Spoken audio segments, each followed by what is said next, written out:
Assalamualaikum warahmatullahi wabarakatuh. Waalaikumsalam warahmatullahi wabarakatuh. Sebelumnya kami mengucapkan terima kasih kepada Bapak Wisnu selaku dosen pengampu dari mata kuliah biologi. Di sini kami membuat video melalui aplikasi Zoom untuk memenuhi tugas terakhir dari mata kuliah biologi. Di sini kami dari kelompok 1 akan membahas dan mempresentasikan materi tentang sistem pernafasan ataupun respirasi. Di sini kami dari kelompok 1 beranggotakan saya Febrianita dengan NIM 2310242043 selaku moderator dan rekan saya Zika Naura dengan NIM 2310242023. Saya Khairunnisa Lubis dengan NIM 1039. Saya Naura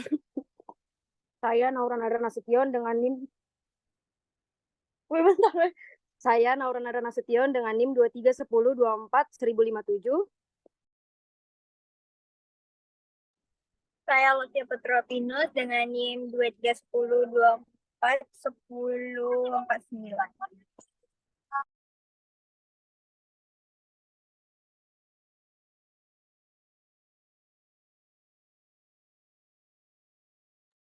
Di sini langsung saja kami untuk membahas dan mempresentasikan materi kami hari ini. Yang pertama itu ada pengertian dari sistem pernafasan ataupun pernafasan dan respirasi. Ini akan dibahas dan dipresentasikan oleh rekan saya, Khairunnisa Lubis. Kepada Khairunnisa Lubis dipersilahkan. Baik, terima kasih kepada moderator. Di sini saya akan menjelaskan pengertiannya, yaitu pernapasan atau respirasi adalah suatu proses mulai dari pengambilan oksigen, pengeluaran karbohidrat, hingga penggunaan energi di dalam tubuh. Manusia dalam bernapas menghirup oksigen dalam udara bebas dan membuang karbon dioksida ke lingkungan. Respirasi adalah suatu proses pertukaran gas oksigen atau O2 dari udara oleh organisme hidup yang digunakan untuk serangkaian metabolisme yang akan menghasilkan karbon dioksida atau CO2 yang harus dikeluarkan karena tidak dibutuhkan oleh tubuh. Alat pernapasan setiap makhluk hidup tidaklah sama. Contohnya pada hewan invertebrata memiliki alat pernapasan dan mekanisme pernapasan yang sangat berbeda dengan hewan vertebrata. Respirasi dapat dibedakan ada atas dua jenis, yaitu yang pertama, respirasi luar merupakan pertukaran antara O2 dan CO2 antara darah dan udara. Yang kedua, respirasi dalam merupakan pertukaran O2 dan CO2 dari aliran darah ke sel-sel tubuh. Baik, terima kasih. Saya kembalikan kepada moderator. Baik, terima kasih kepada Nisa. Selanjutnya, yaitu ada materi tentang alat pernafasan pada manusia.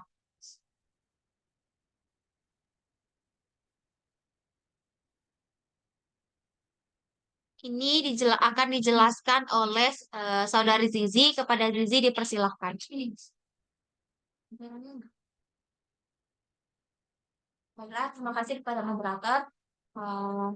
Alat-alat pernapasan pada manusia yang pertama adalah rongga hidung atau kafum nasalis. Udara dari luar akan masuk rongga hidung atau kafum nasalis. Rongga hidung berlapis selaput lendir, di dalamnya terdapat kelenjar minyak atau kelenjar sebasea dan kelenjar keringat atau kelenjar sudorifera. Selaput lendir berfungsi menangkap benda asing yang masuk lewat saluran pernapasan. Selain itu, terdapat juga rambut pendek dan tebal yang berfungsi menyaring partikel kotoran yang masuk bersama udara. Juga terdapat konka yang mempunyai banyak kapiler darah yang berfungsi menghangatkan udara yang masuk.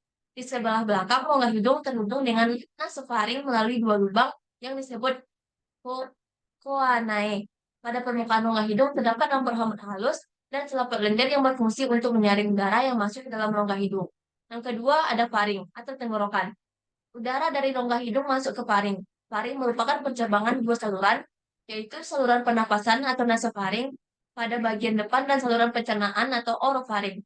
Pada bagian belakang faring posterior terdapat laring atau teka, tempat terletaknya pita suara. Masuknya udara melalui faring akan menyebabkan pita suara bergetar dan terdengar sebagai suara. Makan sambil berbicara dapat mengakibatkan makanan masuk ke saluran pernapasan karena saluran pernapasan pada saat tersebut sedang terbuka. Walaupun demikian, saraf kita akan mengatur agar peristiwa menelan, bernafas, dan berbicara tidak terjadi bersamaan, sehingga mengakibatkan gangguan kesehatan. Fungsi utama faring adalah menyediakan saluran bagi udara yang keluar masuk, dan juga sebagai jalan makanan dan minuman yang ditelan. Faring juga menyediakan ruang dengung atau resonansi untuk suara percakapan. Yang ketiga, ada batang tenggorokan atau trakea. Tenggorokan berupa pipa yang panjang kurang lebih 10 cm, terletak sebagian di leher dan sebagian di rongga dada. Dinding tenggorokan tipis dan kaku dikelilingi oleh cincin tulang rawan pada bagian dalam rongga bersilia. Silia ini berfungsi menyaring benda-benda asing yang masuk ke saluran pernapasan. Batang tenggorokan atau trakea terletak di sebelah depan kerongkongan. Di dalam rongga dada, batang tenggorokan bercabang menjadi 2 cabang tenggorokan atau bronkus. Di dalam paru-paru, cabang tenggorokan bercabang-cabang lagi menjadi saluran yang sangat kecil disebut bronchiolus. Ujung bronchiolus berupa gelembung kecil yang disebut gelembung paru-paru atau alveolus. Yang keempat ada pangkal tenggorokan atau laring. Laring merupakan suatu saluran yang dikelilingi oleh tulang rawan. Laring berada di antara orofaring dan trakea. Di depan laryngofaring, salah satu tulang rawan pada laring disebut epiglotis. Epiglotis terletak di ujung bagian pangkal laring. Laring diseliputi oleh membran mukosa yang terdiri dari epitel berlapis pipih yang cukup tebal sehingga kuat untuk menahan getaran-getaran suara pada laring. Fungsi utama laring adalah menghasilkan suara dan juga sebagai tempat keluar masuknya udara. Pangkal tenggorokan disusun oleh beberapa tulang rawan yang membentuk jakun. Pangkal tenggorokan dapat ditutup oleh katup pangkal tenggorok atau epiglotis. Pada waktu menelan makanan, katup tersebut menutup pangkal tenggorok dan pada waktu bernafas katup membuka. Pada pangkal tenggorok terdapat selaput suara yang akan bergetar bila ada udara dari paru-paru. Misalnya pada waktu kita berbicara. Baik, terima kasih kepada Saudari Zizi. Materi ini akan dilanjutkan oleh Naura. Kepada Naura dipersilahkan. Baik, terima kasih kepada moderator. Selanjutnya ada pun alat-alat pernapasan manusia selanjutnya yang seperti nomor 5, yaitu cabang batang tenggorokan atau bronkus. Tenggorokan ataupun trakea bercabang menjadi 2 bagian, yaitu bronkus kanan dan bronkus kiri. Struktur lapisan mukosa bronkus sama dengan trakea, hanya tulang rawan bronkus bentuknya tidak teratur dan pada bagian bronkus yang lebih besar, cincin tulang rawannya melingkari lumen dengan sempurna. Bronkus bercabang-cabang lagi menjadi bronchiolus. Batang tenggorokan bercabang menjadi 2 bronkus, yaitu bronkus sebelah kiri dan sebelah kanan. Kedua bronkus menuju paru-paru. Bronkus bercabang lagi menjadi bronchiolus. Bronkus sebelah kanan ataupun bronkus primer bercabang menjadi 3 bronkus. Lobaris ataupun bronkus sekunder. Sedangkan bronkus sebelah kiri bercabang menjadi 2 bronchiolus. Cabang-cabang yang paling kecil masuk ke dalam gelembung paru-paru atau alveolus. Dinding alveolus mengandung kapiler darah. Melalui kapiler-kapiler darah dalam alveolus inilah oksigen dan udara berdifusi ke dalam darah. Fungsi utama bronkus adalah menyediakan jalan bagi udara yang masuk dan keluar paru-paru. Selanjutnya, yang keenam ataupun yang terakhir adalah paru-paru atau pulmo. Paru-paru terletak di dalam rongga dada bagian atas. Di bagian samping dibatasi oleh otot dan rusuk dan di bagian bawah dibatasi oleh diafragma yang berotot kuat. Paru-paru ada 2 bagian, yaitu paru-paru kanan, pulmodexter, yaitu terdiri atas 3 lobus, dan paru-paru kiri, pulmosinister, yang terdiri atas 2 lobus. Paru-paru dibungkus oleh 2 selaput yang tipis, disebut pleura. Selaput sebagian dalam yang langsung menyelaputi paru-paru disebut pleura dalam pleura visceralis dan selaput yang menyeliputi rongga dada yang bersebelahan dengan tulang rusuk disebut pleura luar ataupun pleura parietalis. Paru-paru tersusun oleh bronchiolus, alveolus, jaringan elastik, dan pembuluh darah. Sekian dari saya kembalikan ke moderator. Baik, terima kasih pada Naura. Materi selanjutnya akan dibahas dan dipresentasikan oleh Kepada Lutfia dipersilahkan. Baiklah, di sini saya akan menjelaskan tentang mekanisme pernafasan manusia. Penafasan dada. Pada penafasan dada, otot yang berperan penting adalah otot antar tulang rusuk. Otot tulang rusuk dapat dibedakan menjadi dua, yaitu otot tulang rusuk luar yang berperan dalam mengangkat tulang-tulang rusuk dan tulang rusuk dalam yang berfungsi menurunkan atau mengembalikan tulang rusuk ke posisi semula. Bila otot antar tulang rusuk luar berkontraksi, maka tulang rusuk akan terangkat sehingga volume dada bertambah besar. Bertambah besarnya akan menyebabkan tekanan dalam rongga dada lebih kecil daripada tekanan rongga dada luar. Karena tekanan udara kecil pada rongga dada menyebabkan aliran udara mengalir dari luar tubuh dan masuk ke dalam tubuh. Proses ini disebut proses inspirasi, sedangkan pada proses expirasi tulang rusuk kembali ke posisi semula dan menyebabkan tekanan udara di dalam tubuh meningkat. Sehingga udara dalam paru-paru tertekan dalam rongga dada dan aliran udara terdorong keluar tubuh. Proses ini disebut dengan ekspirasi.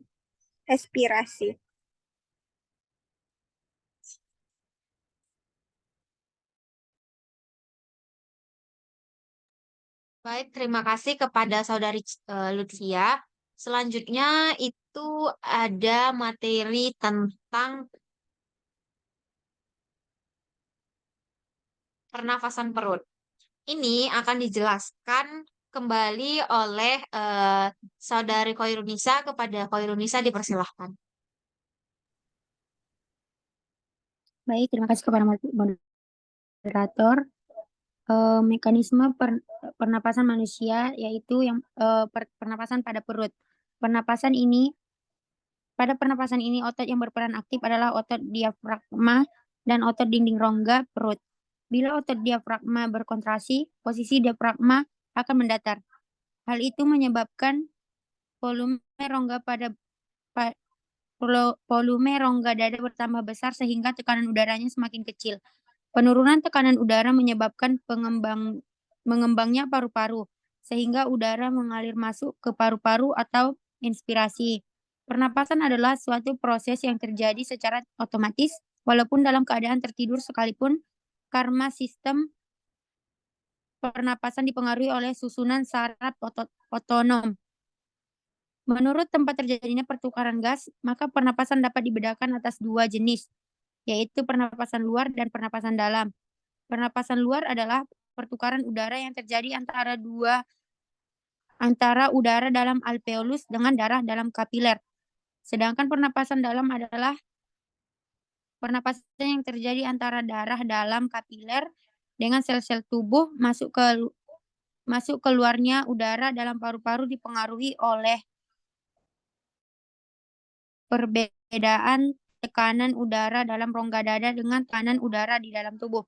Jika tekanan di luar rongga dada lebih besar, maka udara akan masuk. Sebaliknya, apabila tekanan dalam rongga dada lebih besar, maka udara akan keluar. Baik, saya kembalikan kepada moderator. Baik, terima kasih kepada Khoirunisa Lubis. Materi selanjutnya itu terkait tentang frekuensi pernafasan. Frekuensi pernafasan ini akan dijelaskan oleh Saudari Naura. Kepada Naura dipersilakan. Terima kasih kepada moderator. Di sini saya akan menjelaskan tentang apa-apa saja yang masuk ke dalam frekuensi pernafasan. Yang pertama adalah usia. Semakin bertambahnya usia seseorang akan semakin rendah frekuensi pernafasannya. Hal ini berhubungan dengan energi yang dibutuhkan oleh manusia. Yang kedua adalah jenis kelamin. Pada umumnya, pria memiliki frekuensi pernafasan yang lebih tinggi dibandingkan dengan wanita. Kebutuhan akan oksigen serta produksi karbon dioksida pada pria lebih tinggi dibandingkan wanita. Yang ketiga ada suhu tubuh. Semakin tinggi suhu tubuh seseorang, maka akan semakin cepat frekuensi pernafasannya. Hal ini berhubungan dengan peningkatan proses metabolisme yang terjadi dalam tubuh. Yang keempat ataupun yang terakhir adalah aktivitas. Seseorang yang aktivitas fisiknya tinggi seperti olahragawan akan membutuhkan lebih banyak energi daripada orang yang santai. Oleh karena itu, frekuensi pernafasan orang tersebut juga lebih tinggi. Gerakan dan frekuensi pernafasan diatur oleh pusat pernafasan yang terdapat di otak. Selain itu, frekuensi pernafasan distimulus oleh konsentrasi karbon dioksida atau CO2 dalam darah. Terima kasih. Sekian dari saya kembalikan ke moderator. Baik, terima kasih kepada Naura. Eh, di sini dari materi ini kami mengambil kesimpulan, yaitu respirasi adalah suatu proses pertukaran gas oksigen ataupun O2 dari udara oleh organisme hidup yang digunakan untuk serangkaian metabolisme yang akan menghasilkan karbon dioksida atau CO2 yang harus dikeluarkan karena tidak dibutuhkan oleh tubuh. Alat pernafasan setiap makhluk tidaklah sama. Pada hewan invertebrata memiliki alat pernafasan dan mekanisme pernafasan yang berbeda dengan hewan vertebrata. Sistem respirasi terdiri atas organ-organ yang berfungsi dalam aktivitas metabolisme, khususnya produksi atau perubahan energi kimia yang terikat dalam materi, merupakan media pertukaran O dan CO2 dari dalam dan luar tubuh. Udara dari atmosfer 22 masuk ke dalam tubuh dengan perantara alat pernafasan tertentu. Selanjutnya, oksigen yang diperlukan untuk proses pernafasan masuk ke dalam sel-sel darah kapiler menuju ke sel-sel jaringan tubuh dengan bantuan sistem transport. Pernafasan ini terdapat dua jenis, yaitu pernafasan dada dan pernafasan perut. Pernafasan dada terjadi karena otot antar tulang rusuk berkontraksi sehingga rusuk terangkat akibat volume rongga dada membesar. Membesarnya rongga dada membuat tekanan dalam dada mengecil dan paru-paru mengembang. Pada saat paru-paru mengembang, tekanan udara di luar lebih besar daripada di dalam paru-paru. Akibatnya, udara pun masuk. Sebaliknya, saat otot antar tulang rusuk berkontraksi, tulang rusuk turun. Akibatnya, volume rongga dada mengecil sehingga tekanan di dalamnya pun naik. Pada keadaan ini, paru-paru mengempis sehingga udara keluar. Pada pernafasan perut terjadi karena gerakan diafragma. Jika otot diafragma berkontraksi, rongga dada membesar dan paru-paru mengembang. Akibatnya, udara masuk ke dalam paru-paru. Saat otot diafragma relaksasi, diafragma kembali ke keadaan semula. Saat itu pula rongga dada menyempit, mengorong paru-paru sehingga mengempis. Selanjutnya, udara dari paru-paru akan keluar. Baiklah, mungkin sekian presentasi dari kami. Lebih dan kurangnya kami mohon maaf. Kami dari kelompok 1 yang membahas tentang materi pernafasan ataupun respirasi. Mohon maaf jika ada kesalahan kata ataupun perbuatan. Lebih dan kurangnya mohon maaf. Wabillahi taufiq wal hidayah. Wassalamualaikum Assalamualaikum warahmatullahi wabarakatuh. Terima kasih, Pak. Bismillah dapat A. Dadah. Alhamdulillah.